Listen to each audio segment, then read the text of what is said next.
In 1872, a ship was found adrift at sea. That wasn't unusual, nor was it strange. The strange part was that it was fully stocked and no one was on board. No dead bodies, no blood, no signs of a fight. I'm Todd Lemieux, and this is my best friend, Todd Wilson. Back in college, we ran a radio show named TNT. Fast forward a couple of decades, and here we are, reunited because everyone has a podcast, right? Welcome to the Todd Pod! We're here to dissect pop culture, throw in our 2 cents on the latest movies and sports. And blow your mind on history and news. So why does a boat full of alcohol and food not have more people on it? Can Todd find the Azores on a map? How are vampires involved? Have you ever spooned with the captain of a ship? What about the first mate? We will answer all those questions and more on this episode of the Todd Pod. We're going to bring you a totally 100% accurate account of the Mary Celeste. But before we do, hit that like and subscribe button, leave a comment on other stories you want to hear. Now, let's get the dirt out. Okay, get to your dumb story. My dumb story, it's not a dumb story. I found out about this story, I was at work and we were talking about historical events that had happened on a particular day, and I came across this story, and it's about a boat called the Mary Celeste. I don't know if it was called the Marie Celeste, but it was the Mary Celeste. Marie would be M-A-R-I-E, right? Yeah, Mary is M-A-R-Y. Yeah, so the traditional is Mary Celeste, but you don't know if it's like a foreign language or something like that. The Mary Celeste. They might have had that weird accent. Mary Celeste. Can I tell my story now? Or is it just going to be all you talking like go ahead. Tell your story. A chirping parrot? So the British brig, which was the Dei Gratia, discovered the Mary Celeste. It was adrift on December 5th, 1972. It was roughly 1872. 1872. Geez, that's 101 years before I was born. Yeah. That changes the whole story then. But it was 400 miles. That when you weren't born on December 5th. No, it was 1973 was when I was born. It was 400 miles east of the Azores. I don't even know where that is. That's what I was going to ask you, but keep going. If they're going to describe a point of reference, it has to be something I know. I don't know where the Azores are. I think it's a mountain range in the middle of the ocean. Good call. So the ship had set sail from New York City before the Dei Gratia, and it was expected to reach Genoa, Italy. The captain was David Morehouse, and he was surprised to find that the vessel was unmanned. Unmanned. It was totally empty, and so he brings a boarding party on board. They found the ship in total disarray, charts scattered all over, personal belongings untouched, and the lifeboat was missing. There was water in the ship's bottom, the cargo of industrial alcohol, mostly intact, and there was a 6-month supply of food and water. Here's the crazy thing. There were no people on board. Dun, dun, dun! That's all right. This is now one of the greatest nautical mysteries. What happened to the 10 individuals who had sailed on the Mary Celeste? There numerous theories have been proposed.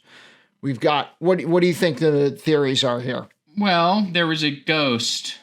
A ghost? Yeah, and they all got, 1872, you believed in ghosts. And what was that Dracula movie where Dracula was on the boat?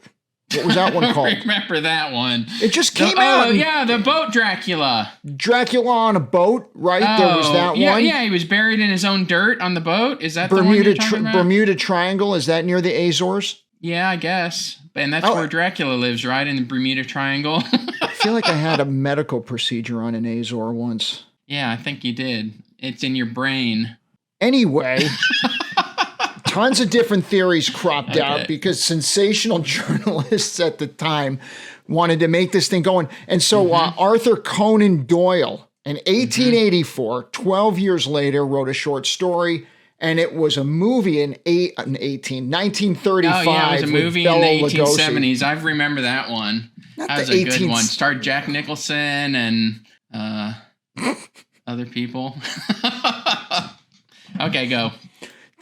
So there was an investigation later. They used because you gotta have now you got new technology and all that stuff. Was it like Sherlock Holmes was brought in and? No, I think it was more like Titanic with Bill Paxton. And they had instead of letting Titanic in, my favorite clip in a movie of all time. I never let it in. And then he was going around going, I never let the Mary Celeste in. Because here's the thing, like if the people left, where did they go? And if they went somewhere on the lifeboat. Well, they said the lifeboat was gone. Right, so where did they end up? So they went somewhere, and there was water in the bottom. So what's the mystery? Somebody would talk about it, right? What's the mystery? There's water in the bottom, and the lifeboat's missing. But it's got all the food and water. Let's get on the lifeboat and grab everything and go. But why? You've got everything there. They weren't sinking. How were they sinking if they found the boat? You just said there was water in the bottom.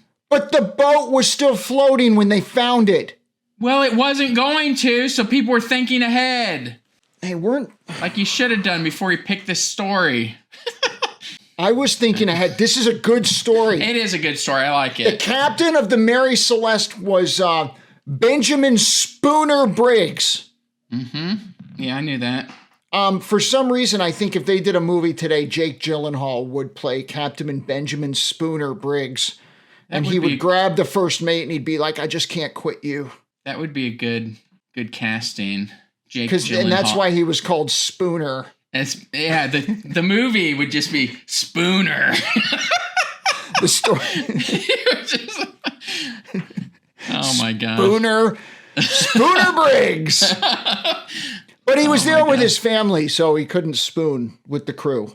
He couldn't? Okay. His wife, Sarah, the daughter, Sophia, they had heavy weather. The ship reached the Azores, where I was having a medical procedure. And the last log entry in the journal was November 25th. So about a week later, they were discovered by the Dei Gratia crew. That's Latin for something. Thank God. Is that what it is? That's what I'm guessing. All right, you're good. So that's what I'm guessing. Yeah, so they ruled out all this stuff because there was a hearing because they thought like the Dei Gratia crew had just basically gone in and killed everybody. And so they could take all the equipment and all the stuff for themselves, right? And then they were investigating. They're like, maybe there was a homicidal sailor on board, like the Dracula movie that came. Mm-hmm. What was that Dracula movie called? It's a newer Dracula movie, right? It just came out last year. It was like the Dracula on a boat. Yeah, I think that was the name of it, actually. Dracula on a boat. No, it was the name of the boat. It was Boat Vampire. Vampire. This is where they're going to splash the movie poster on the screen in YouTube and show everybody what it is until we guess it. Vampire. It wasn't Mary Celeste. Anyway. Okay. Oh, the last voyage of the Demeter. I gotta watch that. I'm gonna watch that. How did that not make money with a title like that? And how could you forget a title like that? The Last Voyage of the Demeter. Yeah, it should.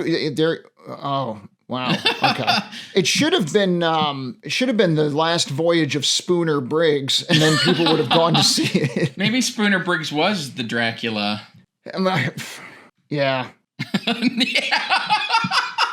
This is the best theory. That's the best theory I've got on this thing. Yeah, I guess. I don't even so your stupid theory about the boat sinking? I think that they came to that conclusion. They said that the Captain Spooner thought that the ship was sinking because they had an inoperative pump, so he couldn't figure out the water level in the hull. But where did the crew go? I think I think that the idea that they were boarded and someone came in and ransacked the place and took the lifeboat and threw everyone overboard was probably the best. Boarded by who? I've solved the mystery, I think, just now. Was it boarded by who? Draculas. Bunch of the Draculas. The Demeters got on board? Yeah, about 12 Draculas went on board, killed everyone, and ransacked the place. And then it started sinking. Yeah. And then they said, oh, let's get in the lifeboat and drive away. And the only one that survived was their daughter, Sophia. Who's Sophia? The daughter of Spooner Briggs. Oh, and his really? wife. Sophia Briggs? Yeah. So his wife, Sarah, and they had Sophia Spooner Briggs. And she was rescued and adopted by Teddy. Spooner's a middle name, though, right? Yeah. Well, yeah, but like, let's just call him Spooner Briggs. And then You're saying that way too many times. I think. Stop saying Spooner Briggs. So Sophia was later adopted by Teddy Roosevelt and spent the remaining years of her life in the White House as a cook. And now you tell this? That's the rest of the story. Well, what do you think happened? Teddy and the Rough Riders went they went over the Azores and they ransacked the boat. This has gone completely off the rails. That's not even true. Yeah, it is true. We're going to get community notes on this. Oh. Do they have that on YouTube? They don't have that on YouTube. I don't know. Don't believe anything I said. Listen, for all of you kids out there doing research on a historical paper, I want you to continue to follow us. I want you to like and subscribe for more hard-hitting history as we bring it to you as only the Todd Pod can. I'm Todd. And I'm Todd also. And this was the Todd Pod. And remember, we get the dirt out.